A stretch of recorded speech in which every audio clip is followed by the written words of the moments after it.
You ask Tiger to solve. This deals with linear equations with one unknown. The final result is x equals -1/3. Let's solve it step by step. Group all x terms on the left side of the equation. Subtract 5x from both sides. Group like terms. Simplify the arithmetic.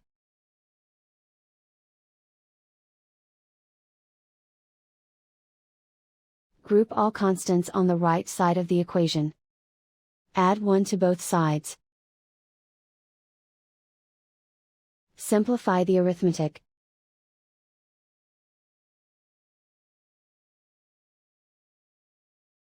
Isolate the x.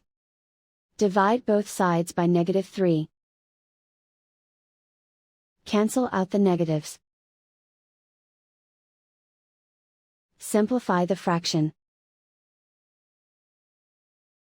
Move the negative sign from the denominator to the numerator. And so the final result is x equals -1/3.